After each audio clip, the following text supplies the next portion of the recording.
Good afternoon. I'm actually really thrilled to be here as part of this ecosystem, and I'm really thrilled about listening in to a lot of the enterprise platform, because I think it's very correct to see all of that also for the fabrication side of things. A little bit about myself. I'm Dutch. The things that we do are not for free, as I learned yesterday. I'm sorry about that. It seems to be a well-known theme. One of my hobbies is to go for the long way, and that's Ironman. I like to do that as a hobby on the side, to stay a bit fit and to keep traveling around the world as well. But I think that's also a bit typical on the business that we're in. Shipbuilding is around for thousands of years, but at the same time we are progressing, as we see as well. And we see the same with sports as well, and you've seen that during this morning's presentations as well. So let me talk a little bit about this. I think it's a theme that you hear all these days as well. We're living in a connected world where information is available but needs to be connected to make sense. I think everybody of you ordered things on eBay, on Amazon, and then follows up the track and trace. Where is my package? That was new. All right. Little things like that, the track and trace that you see is not the data that Amazon or eBay is providing. It's coming from somebody else. So the same here, we see that as well in our world as well. If we look from the shipyard perspective as well, the engineering side is bringing a lot of data, as you saw today and yesterday as well. A lot of that data is just amazing how much we have. But I think this is the most important one, here at the bottom. Access of reliable data. Why? Because we're checking the data that we receive from somebody else. Is it the right data? Is it the latest data? Okay. If we can synchronize that data to make sure it's on time and in the right quality, I can assure you you can save a lot of time and money in that whole process. Okay. So we look at that from a fabrication perspective, where I really like the wheels that I saw also in the presentation from Nick. It's a very delicate wheel that is going in, moving around, and if you don't pay attention to it, a little sand cone will completely disrupt this process as well. The same on the fabrication side.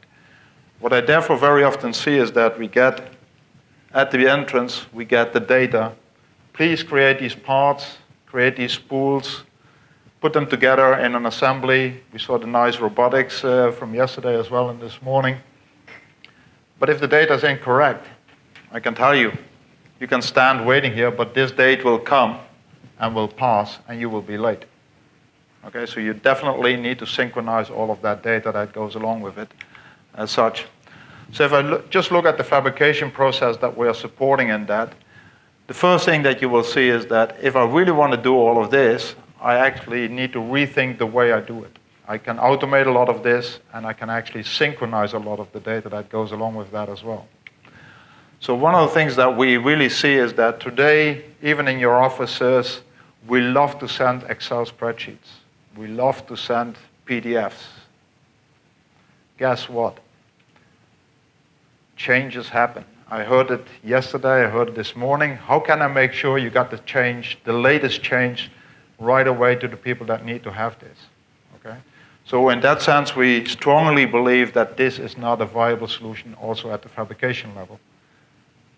You created a lot of the data already in ShipConstructor.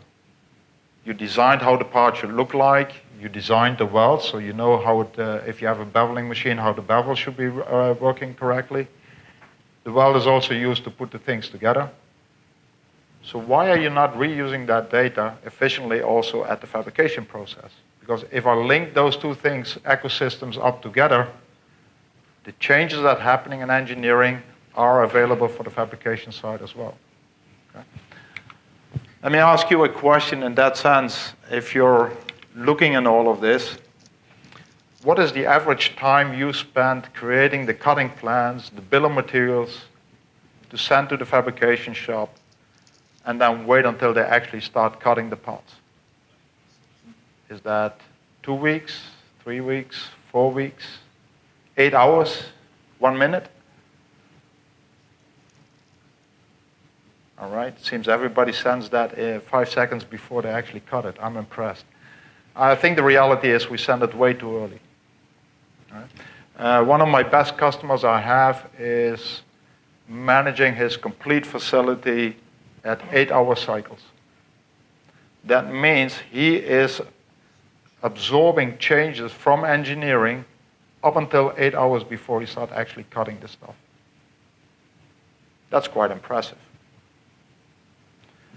Also, my best customer is ordering 2% more material than he actually needs. That's also very impressive. Why? Because they manage the data that comes out of engineering, comes out of the warehouse, managing the remnants that go along with that just in time. Okay.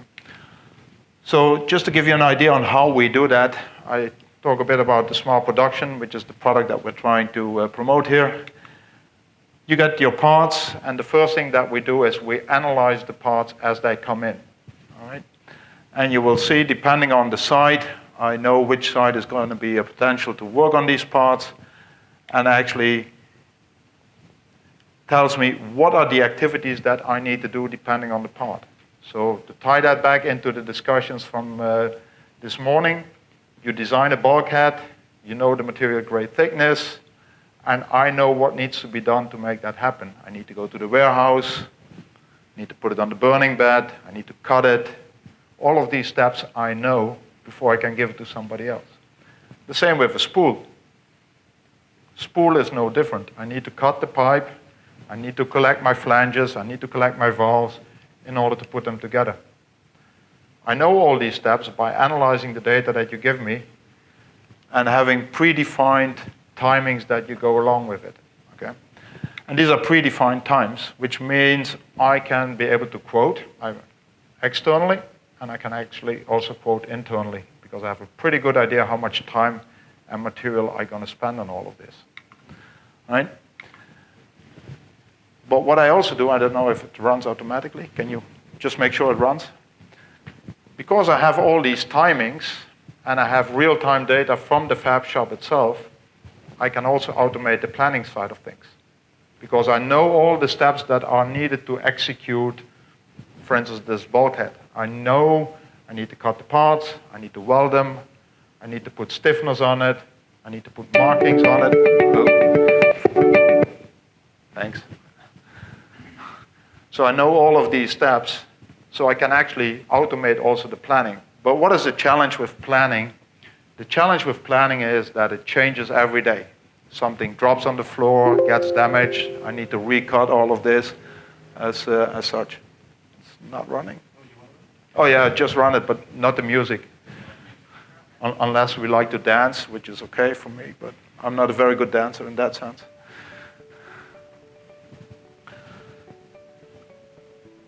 Let's see if we can get... Yeah, it's running. It's running. Okay.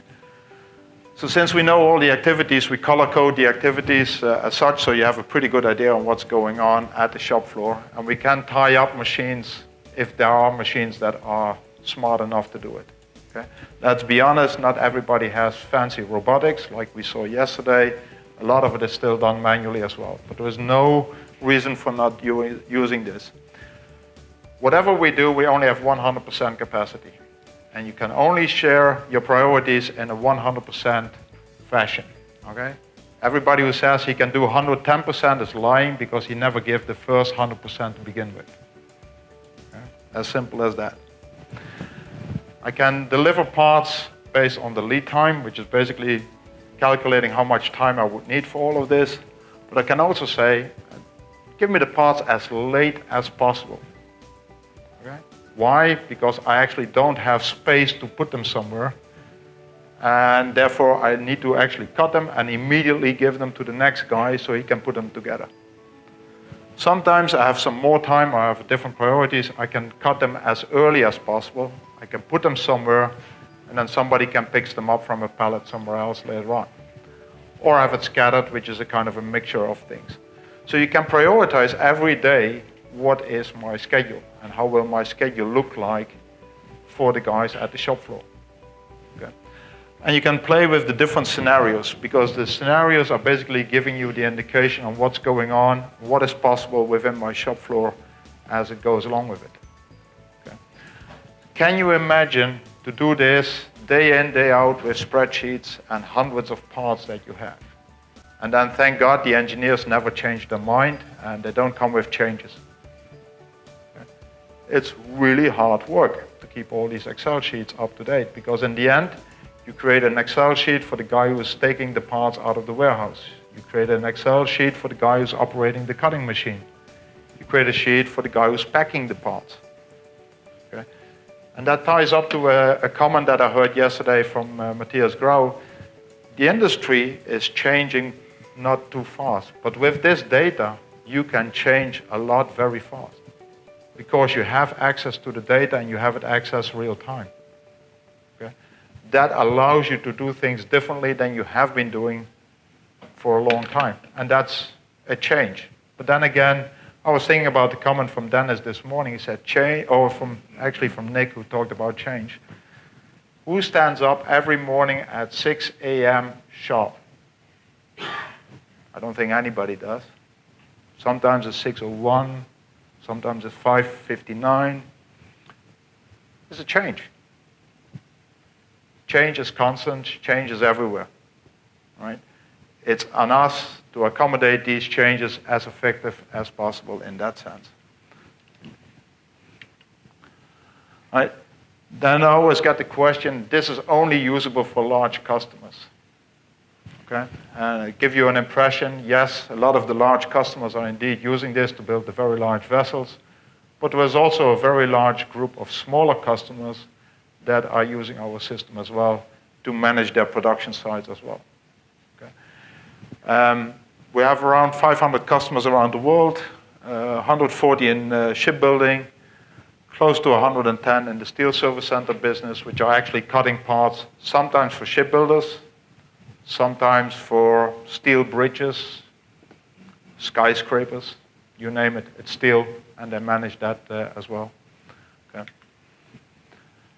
Same for the piping shop. We have quite a bit of customers that are using our pipe functionality so that we can actually use the data, again, from the engineering side as efficiently as possible in the fabrication process. Lessons learned, what we always see down there is you need to have all the data before you can actually start executing your spool production. Okay? If you don't, then you come into the traditional problem.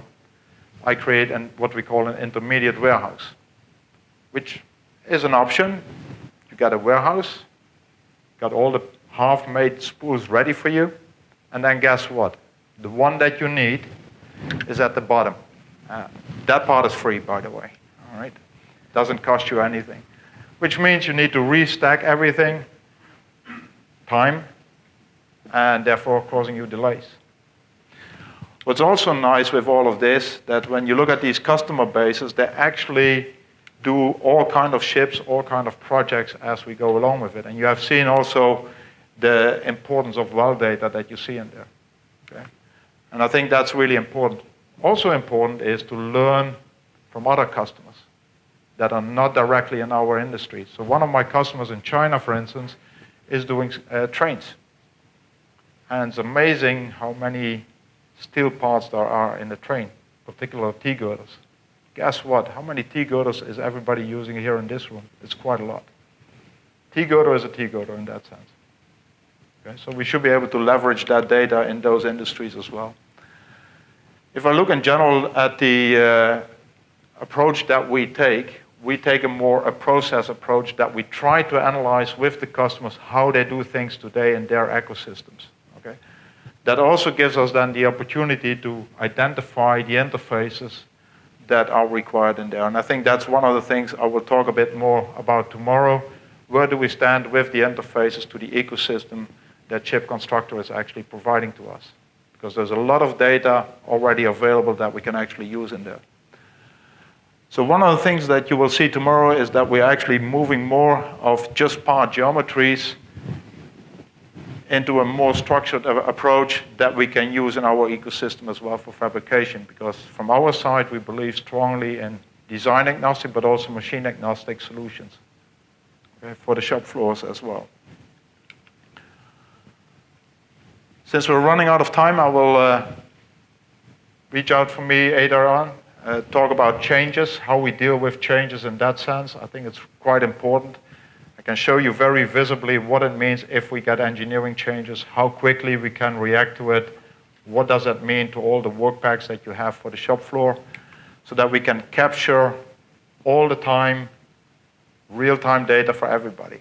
Okay? So in the end, what you will see is that everybody will get his own way of doing things, the different machines, the different stations, the warehouses that go along with it, barcoding, no barcoding, stickers, writing things. I think it was a comment from yesterday. I think you made the comment, you know, a lot of data should be on the parts. And funny enough, at the fabrication area, I noticed that is one of the problems because it takes time. Yes, we have all this data, but it takes time to put that on these parts. So it's quite interesting to see a lot of automation in that area as well as we go along with it. Mobiles, we do as well. It's one of the things as well. So if I look at that, I think the most important, get access to the right data at the right time and make sure you align these ecosystems as closely as possible so that you have the right data and can react to the changes that come along with it as quickly as possible, because technology allows you to do that in seconds.